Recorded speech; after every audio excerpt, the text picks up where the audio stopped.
Shalom Bapak Ibu Saudara yang terkasih. Malam hari ini saya ingin menyampaikan satu hal yang cukup menarik, yaitu tentang rahasia di balik kematian Rabi Kaduri yang kini tersingkap.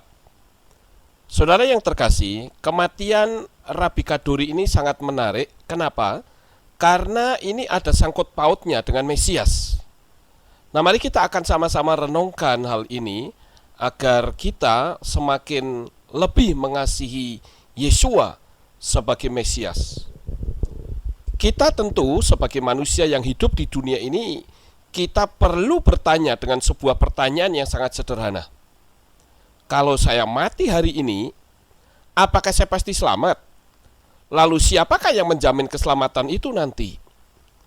Nah, saudara yang terkasih, dalam perjalanan pencarian tentang dunia supranatural, kita semua telah menemukan keselamatan dengan jaminan yang pasti, yaitu melalui darah Yesua HaMasiah. Dia memberikan jaminan keselamatan dengan pembuktian bahwa dia adalah kebangkitan dan hidup, yaitu saat Yesua dibunuh oleh orang Yahudi, pada hari yang ketiga Yesua bangkit dari kematian. Itulah membuktikan bahwa Yesua adalah kebangkitan dan hidup. Siapa yang percaya kepadanya, dia akan hidup lagi. Kenapa? Karena di dalam diri orang tersebut ada kuasa kebangkitan. Nah, Bapak Ibu Saudara yang terkasih, ternyata kemantapan iman kepada Yesua itu akhir-akhir ini rupanya banyak yang mengalami kegoncangan dengan munculnya situs-situs Yahudi yang menolak Yesua sebagai Mesias. Kita menyadari memang bahwa akar iman kita itu berasal dari Ibrani. Itu tidak bisa dipungkiri, saudara. Dan sebagai orang goyim atau non-Yahudi, kadang berpikir bahwa kalau akar iman kita itu dari Yahudi, berarti apapun yang berasal dari Yahudi, apalagi yang berbicara itu seorang rabi, dianggap semua ucapannya pasti benar. Sehingga dengan munculnya banyak situs yang mengatakan bahwa Yesua itu bukan Mesias, bahkan mereka menolak Injil, orang kemudian menjadi goncang dan meragukan keilahiannya Yesua.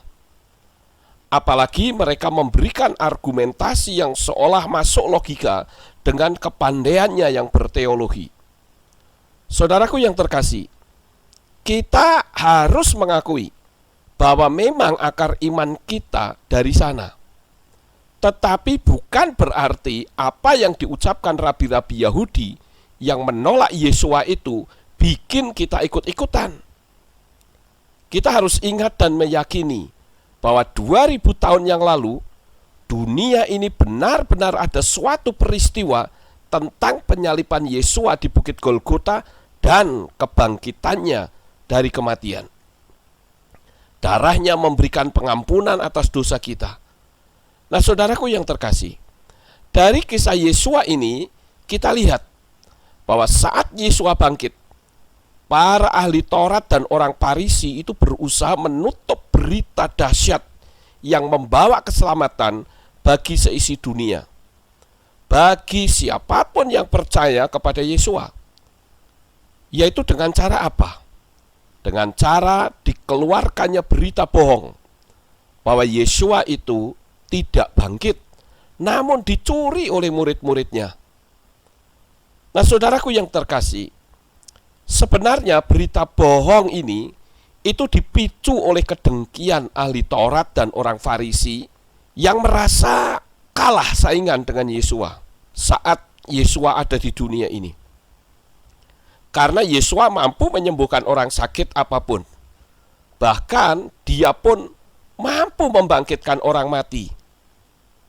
Sehingga mereka merasa tersaingi dan berusaha untuk membinasakan Yesua.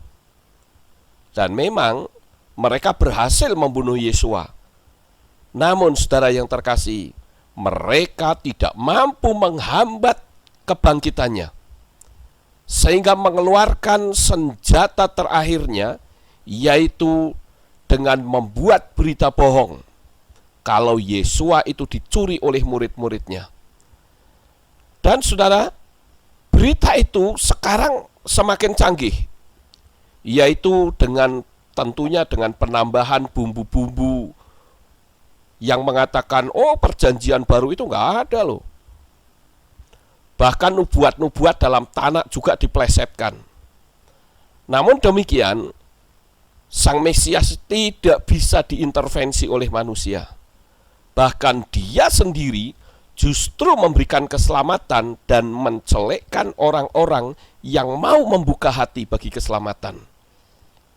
Saudara yang terkasih, Mesias yang ditolak dan dimusuhi mati-matian justru menunjukkan kasihnya kepada seorang rabi Yahudi yang sangat disegani di Israel, yaitu Yitzhak Kaduri. Walaupun berita tentang pertemuan Rabi Kaduri dengan Mesias itu berusaha ditutupi, ya tetap aja jebol keluar. Ini bukti bahwa mulut Tuhan itu tidak bisa dibungkam oleh manusia manapun juga. Untuk itu, mari kita lihat kronologis pertemuan Mesias dengan Rabi Kaduri yang cukup menarik. Namun sebelumnya kita akan melihat terlebih dahulu siapa sebetulnya Rabi Kaduri ini. Kita lihat autobiografinya, saudara-saudara, bahwa Kaduri itu lahir di Baghdad tahun 1902 dan dia mempelajari Kabalah sejak remaja. Mungkin saudara akan bertanya, apa itu Kabalah? Kabalah ini kalau bahasa kerennya sekarang adalah Yahudi yang roh, ya, mungkin kayak semacam karismatik begitu ya, yang selalu mengarah ke dunia alam roh. Dan Rabi Kaduri itu adalah seorang mahasiswa dari Ben Iskay dan belajar di Silka Yeshiva di Baghdad. Rabi Kaduri itu pindah ke Mandat Britania atau Eretz Yisrael pada tahun 1923 atas saran dari tua-tua di Baghdad yang berharap bahwa beasiswa dan kesalehannya itu akan menghentikan serangan Zionisme di negara pasca Perang Dunia Pertama itu. Dia pergi untuk belajar di Yeshiva Shoshanim Ledawit untuk Kabalah dari Irak. Dan pada tahun 1934, Rabi Kaduri dan keluarganya itu pindah ke Kota Tua, di mana Porat Yosef Yeshiva memberinya sebuah apartemen di dekatnya dengan memberikan pekerjaan, yaitu mengikat buku-buku Yeshiva dan menyalin manuskrip-manuskrip langka di perpustakaan Yeshiva. Nah, Rabi Kaduri ini itu sangat luar biasa, saudara. Karena sebelum mengikat manuskrip-manuskrip itu, dia selalu mempelajarinya dengan seksama. Dan Kaduri juga itu menguasai Talmud dengan hati. Dia betul-betul luar biasa. Nah, inilah sedikit autobiografi Rabi Kaduri. Untuk itu kita akan lihat kisah berikutnya, bagaimana ketika dia mulai sakit sehingga dia berjumpa dengan Sang Mesias. Nah, saudara yang terkasih, saya akan awali kisah ini dari saat Rabi Kaduri dirawat di rumah sakit Bikur Holim di Yerusalem sejak Januari 2006. Karena waktu itu dia terkena radang paru-paru. Dan dia meninggal itu pada usia 106 pada tanggal 29 Januari tahun 2006. Itu sama dengan bulan Tevet tahun 5766, jam 10 malam, dan dalam kondisi sadar dan bisa berkomunikasi. Rabi ini sangat luar biasa disegani, saudara. Itu terbukti pada waktu meninggal itu dihadiri lebih dari 300.000 orang dari Nahat Yitzhak Yeshiva melalui jalan-jalan kota Yerusalem sampai ke pekuburan Givat Shaul dekat jalan masuk kota Yerusalem. Nama Yitzhak Kaduri itu menjadi terkenal. Kala itu ada seorang rabi yang bernama Yosef Chaim. Pada tahun 1908, Dia berjumpa dengan Kaduri dan menubuatkan bahwa kamu akan menjadi orang yang terkemuka di antara bangsa Israel. Dan kamu tidak akan meninggal sebelum Mesias menyatakan diri kepada kamu. Saudara tahu, bagi orang Yahudi, kalau sudah bicara tentang Mesias, itu sesuatu yang luar biasa. Karena mereka sedang menanti Mesias yang katanya akan menyatukan dunia dan berasal dari keturunan Daud, dan dia adalah manusia biasa. Ini menurut mereka, saudara-saudara, yang seperti kita lihat juga di situs-situs Yahudi kan seperti itu. Mereka berkata bahwa Mesias itu bukan setengah Tuhan, setengah manusia.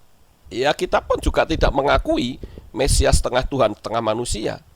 Kalau yang kita akui adalah Mesias itu adalah betul-betul Tuhan sendiri, Yahweh sendiri yang menjadi manusia.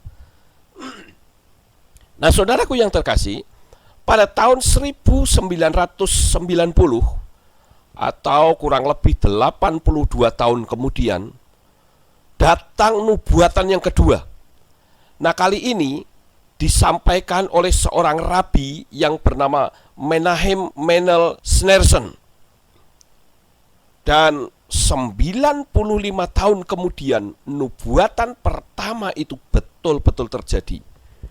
Mesias benar-benar mendatangi Rabi Kaduri pada tanggal 4 November 2003 atau tanggal 9 bulan Seswan tahun 5764.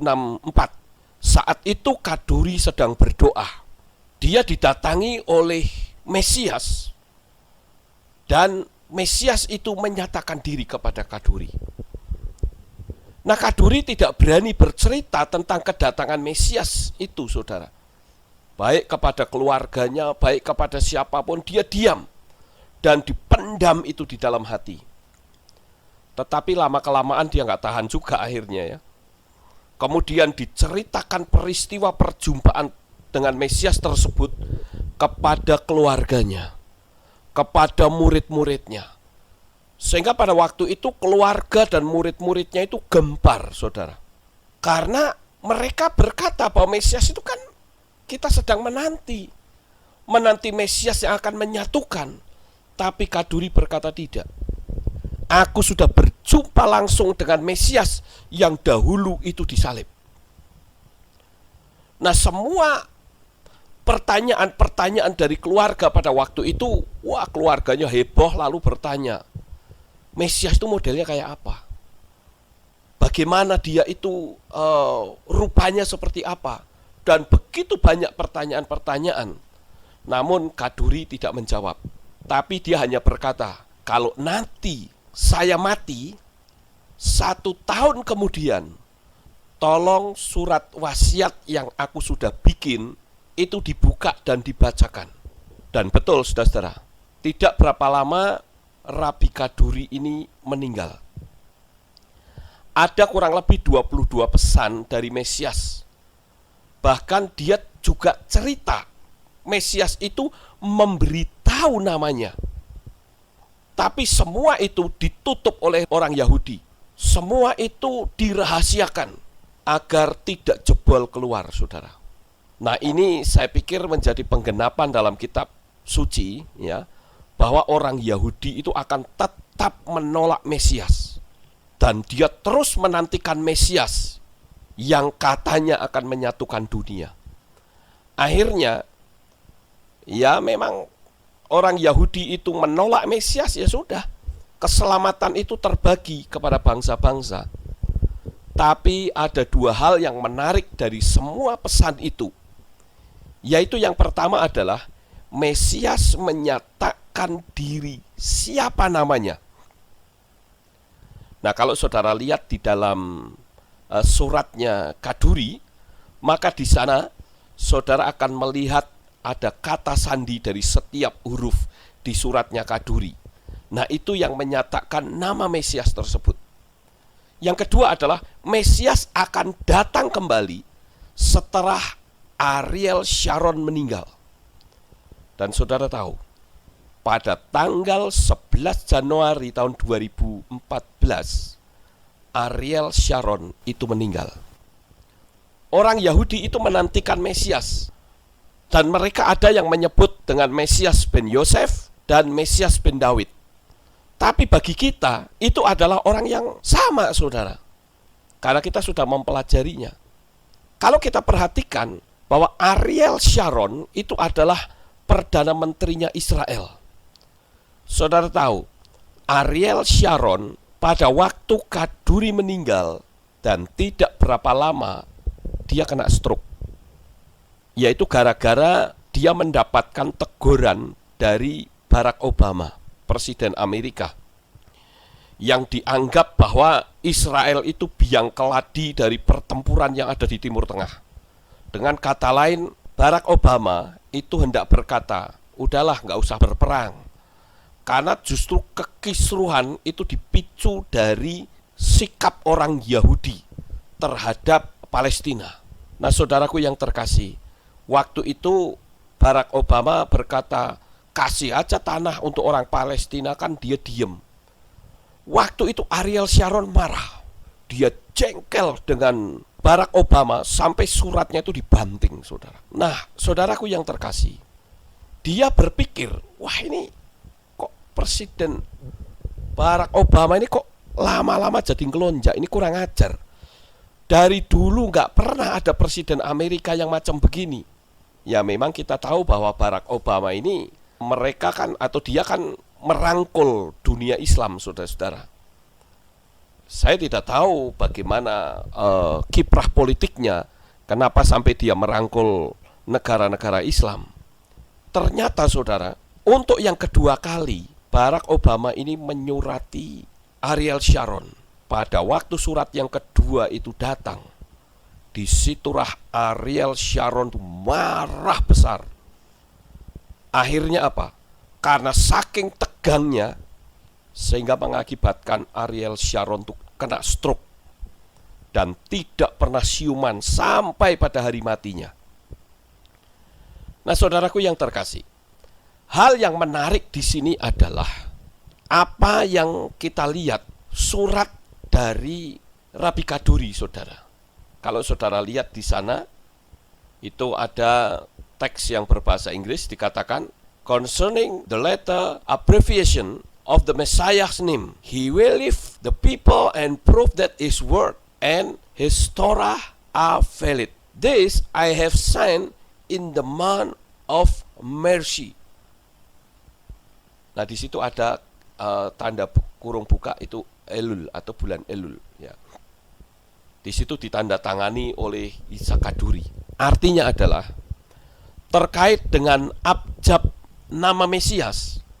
Mesias akan memproklamirkan atau mempromosikan umatnya dan membuktikan bahwa firman dan Torah itu betul-betul teguh.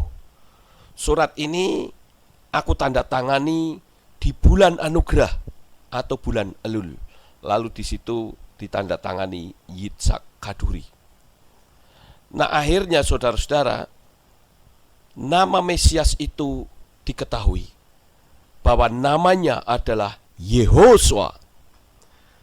Rabi Kaduri juga mengungkapkan bahwa Mesias itu menjunjung Torah. Tidak seperti orang Kristen yang menolak Torah dengan berkata bahwa Torah itu batal. Dia atau Yesua itu justru adalah Torah kehidupan. Kita kembali ke masalah nama yang disebut oleh Rabi Kaduri, yaitu Yehosua. Lalu kenapa kita menyebutnya Yesua? Coba sekarang perhatikan penerangan ini, saudara. Teks ini saya ambil dari bahasa Inggris yang masih memakai nama Yunani Yesus. Sekarang saudara perhatikan, saya akan bacakan yang dalam bahasa Inggris secara perlahan.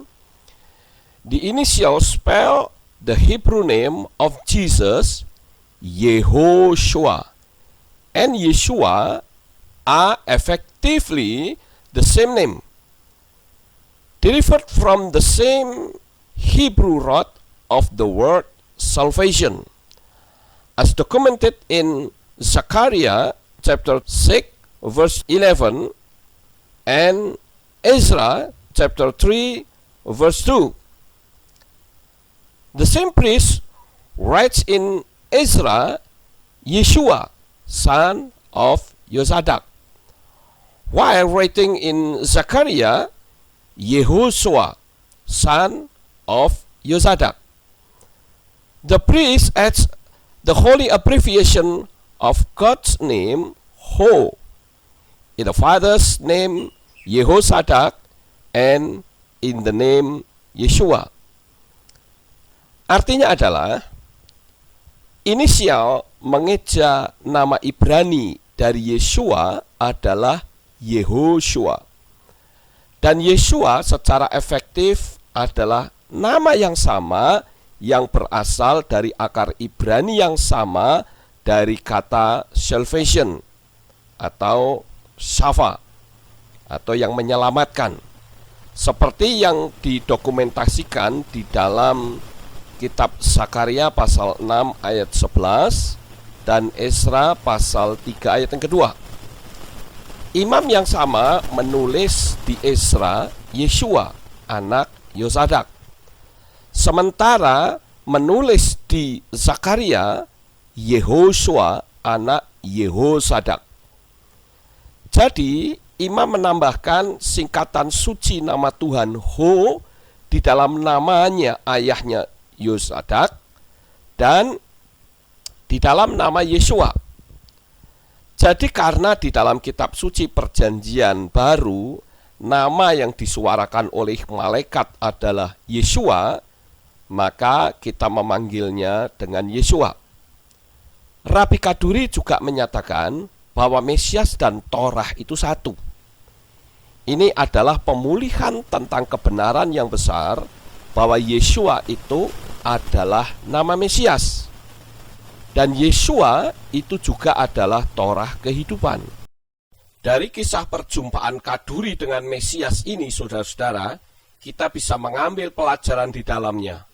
Bahwa Yeshua, ini yang tertulis di dalam perjanjian baru, yang malaikat Yahweh sampaikan kepada para gembala. Jadi saya tetap memakai nama Yeshua. Adalah nama Sang Juru Selamat manusia. Kaduri mendapatkan anugerah untuk berjumpa dan menyatakan nama Mesias. Walaupun kita tahu bahwa dulunya dia juga tidak berbeda dengan para rabi Israel lainnya, yaitu menolak Yeshua terang-terangan. Ingatlah bahwa kita adalah orang-orang goyim yang mendapatkan anugerah keselamatan melalui pertumpahan darahnya yang kudus. Jangan sampai anugerah itu kita tolak atau kita abaikan hanya karena kita belajar kepada orang-orang Yahudi yang menolak Yeshua, yang merupakan warisan dari berita bohong para ahli Torah dan orang Farisi pada zaman Yeshua. Ingatlah saudara, bahwa kita perlu membuat sebuah pertanyaan sederhana yang awal tadi saya sampaikan, yaitu jika saudara mati hari ini, apakah saudara pasti mendapatkan jaminan keselamatan? Yeshua sudah berkata bahwa akulah satu-satunya jalan dan kebenaran dan hidup. Seorang pun tidak akan sampai kepada Bapa kecuali melalui aku. Itu seperti yang tertulis di dalam kitab Yohanan pasal 14 ayat yang ke-6. Nah, itu sebabnya jangan kita menolak Yeshua. Karena Rabi Yohanan itu menulis di dalam kitab 1 Yohanan atau 1 Yohanes pasal 2 ayat 22 sampai 23 begini bunyinya. Siapakah pendusta itu?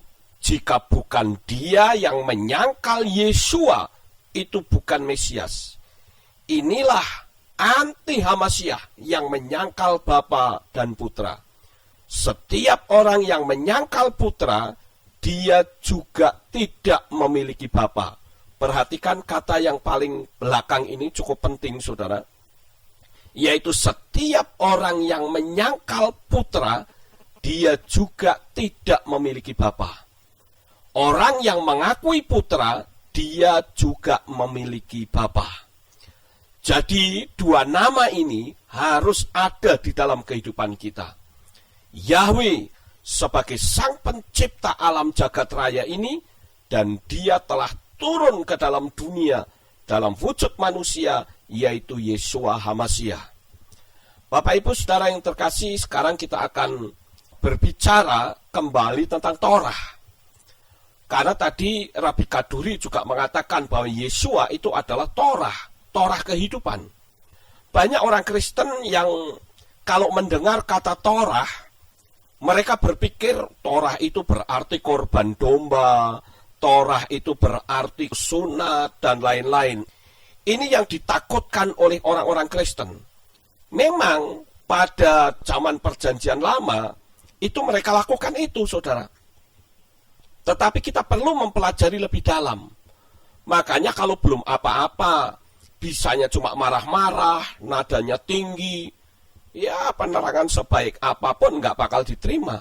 Makanya kita juga perlu belajar dari Rabi Yahudi yang benar, yaitu Rabi Shaul atau Rasul Paulus, yang dulunya juga dia anti dengan Yeshua.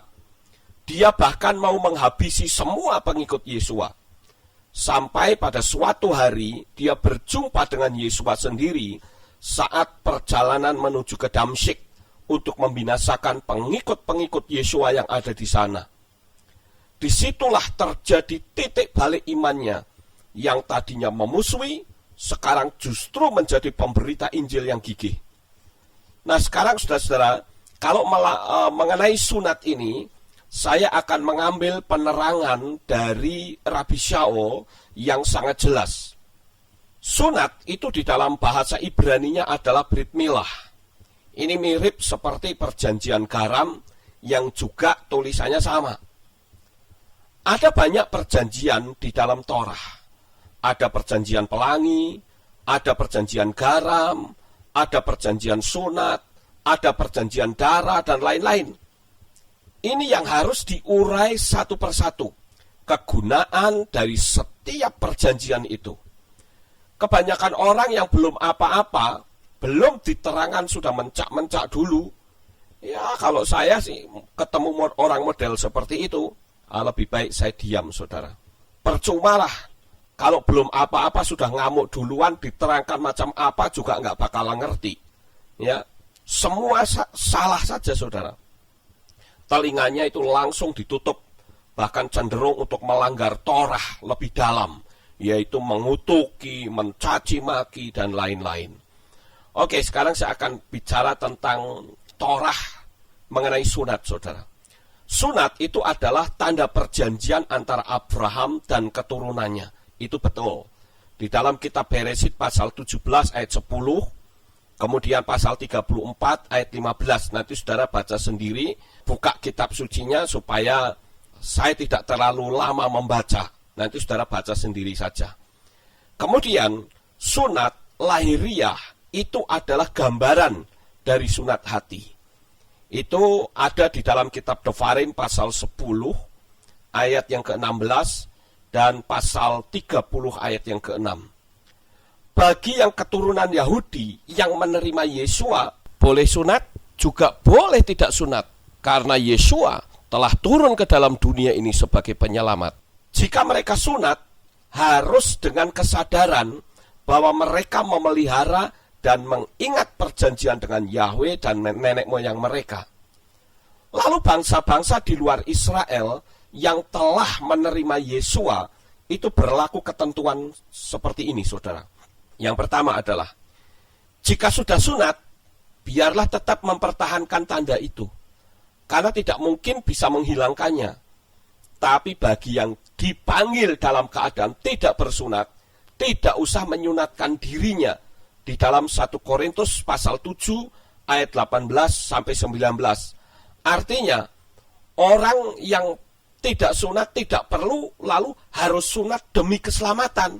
Tidak, karena Yesus sudah memberikan jaminan keselamatan. Kemudian yang kedua, orang non-Yahudi itu dianggap telah bersunat hati karena telah menerima Yeshua. Itu ada di dalam kitab Kolose pasal 2 ayat 11 dan Roma pasal 2 ayat 26. Atau mungkin saya menyatakan adalah orang Yahudi ini yang utama adalah sunat hati, saudara. Sunat hati itu artinya, ya kalau kita mau melakukan sesuatu, pikir panjang dulu. Kita renungkan dulu, ini benar atau tidak. Ini berkenan dengan Tuhan atau tidak. Kita mau maki-maki orang juga mikir. Itu artinya sunat hati, saudara. Oh, kita mau ngutuk juga, nggak boleh ini. Jadi yang penting itu, saudara. Nah, saya katakan bahkan nggak usah sunat, potong sekalian. Tapi kalau ucapan kita itu tidak jadi berkat, kita tukang memaki-maki orang, menghujat, ya sama saja. Sunat itu nggak akan ada artinya, saudara-saudara. Kemudian yang ketiga, untuk memperoleh pembenaran dan keselamatan surgawi, itu bukan melalui sunat, melainkan iman kepada Yahweh dan Yeshua HaMasyiah. Itu ada di dalam kitab Roma pasal 3 ayat yang ke-20 dan Roma pasal 4 ayat yang ke-11. Kemudian yang keempat, yang utama bukanlah sunat atau tidak, melainkan iman agar beroleh keselamatan. Jadi inti sunat itu bukan karena, saya disunat supaya saya selamat. Ya tidak, saudara. Yeshua yang sudah memberi keselamatan. Ya. Itu di dalam kitab Galatia pasal 6 ayat 15 dan pasal 7 ayat ke-19. Keselamatan surgawi, ini yang kelima, ya, keselamatan surgawi itu tidak membedakan antara sunat atau tidak. Karena Yeshua mati dan bangkit untuk mereka yang beriman kepadanya. Itu di dalam kitab Kolose pasal 3 ayat yang ke-12. Sekali lagi, semua ayat-ayat ini saya hanya sebutkan, saudara nanti buka sendiri di rumah. Atau pada waktu saudara mendengar penerangan ini. Kemudian yang keenam, jangan memaksa orang yang sudah percaya pada Yeshua untuk menyunatkan diri, apalagi menghakimi dia dengan berkata, kamu gak sunat kan? Gak mungkin selamat kamu. Ya gak bisa begitu, saudara. Itu ada juga di dalam kitab Galatia 6 ayat yang ke-12. Karena hal itu berarti meremehkan pengorbanan darah Yeshua.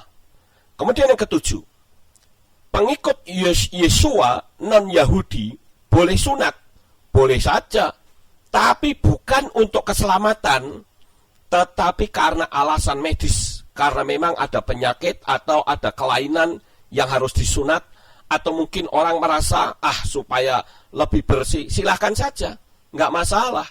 Asal itu bukan mengatakan aku sunat supaya selamat. Bukan begitu, saudara. Ya. Jadi kita harus tahu bahwa kekristenan itu memang sudah kayak benang ruwet, saudara. Kusut banget.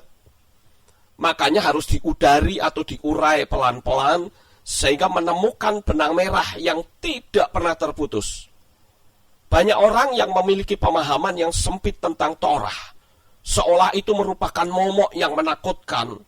Karena mereka berakal kepada pola Yunani yang sudah tercampur dengan pola Helenisasi. Sehingga apapun yang berbau Yudaism itu ditolak mentah-mentah tanpa mau mempelajari dengan hati yang terbuka, sehingga sikapnya itu bermusuhan terus. Tetapi justru di zaman akhir ini semua, ya saudara, itu semua kebenaran itu disingkapkan. Tapi ya gimana lagi kalau belum apa-apa saja sudah a priori, marah-marah, padahal belum dipelajari lebih dalam. Ya akhirnya menganggap bahwa pola Yudaism itu pola yang ngaco. Tetapi ya bagaimana lagi, namanya juga belum membuka hati. Ya baru dengar kata-kata Torah saja sudah mencak-mencak. Kayak mau menerkam saja, saudara. Tetapi ya udah, namanya juga belum diberi anugerah pengertian, atau orang luar suka menyebut dengan istilah belum mendapatkan hidayah. Ya saya maklum lah. Ya. Lalu pertanyaannya, apakah saya yang mengikut Torah itu sunat? Saya tidak. Apakah saya juga mengorbankan domba? Saya juga tidak. Bahkan bangsa Israel pun juga sekarang sejak tabut perjanjian hilang dan bait sucinya terbakar, mereka tidak mengorbankan domba. Loh kenapa kok mengagungkan Torah? Nah, itulah kalau pengertiannya itu pendek, yang nggak bisa memahaminya, saudara. Makanya yang penting, jangan ngamuk-ngamuk. Bagi saudara yang mendengar penerangan atau kata-kata Torah, jangan langsung menutup hati. Buktinya apa? Buktinya jemaat di sini tenang-tenang saja dan makin bertambah banyak. Padahal kan saya bilang Torah itu tidak boleh dihapus karena Yesua tidak menghapus Torah. Rabi Shaul juga tidak menghapus Torah. Lah kita ini siapa? Kita ini orang goyim mau masuk rumah tangga orang kok ngacak-ngacak bikin aturan sendiri, kan tidak boleh, saudara. Ya, jadi karena mereka sudah mau belajar dengan hati yang terbuka, sehingga jemaat di sini betul-betul paham dan gak ribut-ribut, gak mencak-mencak. Mereka terima apa yang saya sampaikan dengan hati yang penuh sukacita. Jadi orang itu kalau hanya berpikir pokoknya kasih karunia, gak perlu Torah, ya sudahlah. Kalau begitu yang penting kita sudah diselamatkan, sudah beres. Mau mencuri kek, mau berzina kek, nggak apa-apa. Kan sudah dapat anugerah kasih karunia. Ya nggak bisa juga, saudara. Torah itu adalah Yesua sendiri. Dan selama Yesua hidup di dunia ini, dia selalu tidak pernah bertentangan dengan Torah. Justru Yesua mengatakan, lebih mudah langit dan bumi ini berlalu daripada satu huruf Yod hilang dari Torah. Tapi justru apa, saudara? Ahli Torahnya sendiri yang ngaco. Ya. Yesua tetap berpegang pada undang-undang yang ada. Atau kalau saya menyebut yang sekarang di Indonesia sedang rame, yaitu apa? Berpegang pada konstitusi. Berpegang pada undang-undang yang sudah digariskan. Yesua ada di dalam garis undang-undang itu. Justru malah ahli Torahnya sendiri yang ngaco, saudara, yang banyak melanggar. Buktinya apa? Mereka jualan burung, jualan sapi, jualan domba di bait suci, bikin tempat untuk penukaran uang. Ini kan ngaco semua. Itu pelanggaran Torah semua itu. Tapi saya jelas tidak akan menerangkan hal ini ya, pelanggarannya di mana, karena ini akan memakan waktu yang sangat panjang. Tetapi saudara, dari apa yang saya sampaikan pada saat ini, ya pentinglah untuk kita bisa menyimak dengan baik. Bagi saudara-saudara yang saat ini meragukan tentang keilahian Yesua, saya katakan ayo kembali. Karena kalau tidak kembali, saudara bisa mati binasa. Apa yang saya sampaikan itu nggak main-main loh, saudara. Ini yang berbicara itu Rabi Yahudi loh, bukan orang goyim. Ingat itu. Dan dia juga bukan orang sembarangan. Dia ini muridnya Rabi Gamaliel, dan dia anggota Majelis Besar Sanhedrin, dan sekaligus pelaksana eksekusi apa yang sudah diputuskan di dalam rapat Majelis Agung itu. Kalau di Indonesia itu kira-kira MUI-nya, saudara. Saya percaya orang yang menolak Yesua pasti akan berkata, wah itu Paulus itu kan rasul palsu. Lalu muncul hujatan-hujatan kepadanya dan macam-macam. Saya yakin itu. Karena pengajarannya menentang pola lama. Tapi coba kalau Paulus itu masih menganiaya orang-orang yang mengikut Yesua sampai sekarang, pastikan dia disanjung. Karena ada di pihaknya. Menolak Yesua yang jadi pertanyaan, keselamatannya itu mau dapat dari pertumpahan darahnya siapa? Saya tetap meyakini bahwa keselamatan tanpa melalui darah Yesua tidak mungkin, saudara. Nah, sekali lagi demikianlah melalui penerangan saya ini kiranya berkenan untuk menyadarkan saudara sekalian yang meragukan akan kemesiasan Yesua, maupun bagi orang-orang yang sudah menolak Yesua. Mumpung masih ada kesempatan, anugerah keselamatan masih terbuka bagi bangsa-bangsa. Ayo kembali. Sukses besar untuk saudara sekalian. Bapak Yahweh memberkati.